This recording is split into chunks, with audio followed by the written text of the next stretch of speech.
Merhaba arkadaşlar, ben Altay. Bugün sizlere ne yapmayı gösterecektim? Evet, göstermelik. Buraya da yazıyorum.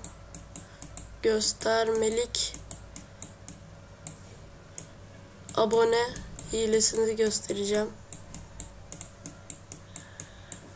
Evet. Tamam. Şimdi kanalımızın bir tane videosuna girelim.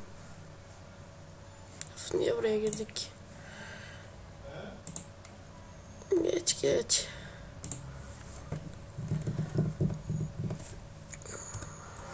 Şuradan. Kanalımızdan gidiyoruz.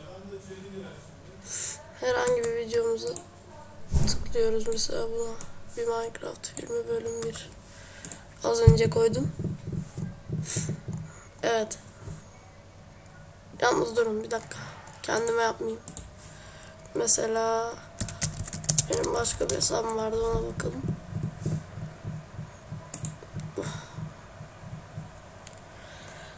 Evet. Buna girelim. Evet. Benim önceki hesabım. Şunu durduralım. Evet.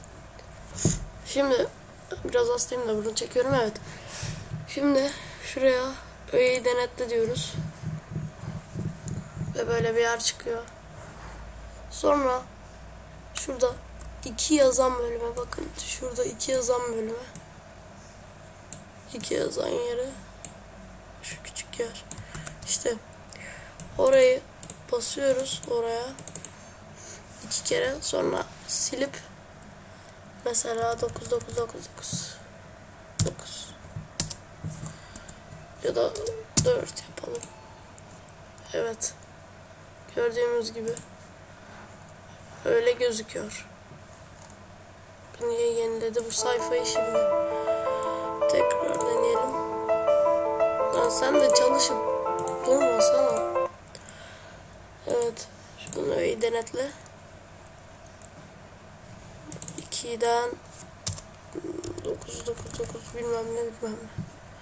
Tam böyle yapalım. Ve gördüğümüz gibi bu kadar. Evet. Şu 2 neden hala orada? Evet, şimdi gözükmüyor ama. Evet, 2 gitti. Gördüğümüz gibi bu kadar sayı var. Evet, ancak sayfayı yenilediğimiz gibi gördüğümüz gibi tekrar gitti. Evet. Bugünlük videom bu kadar. Size tekrar merhaba demek için çektim bunu. İzlediğiniz için teşekkür ederiz.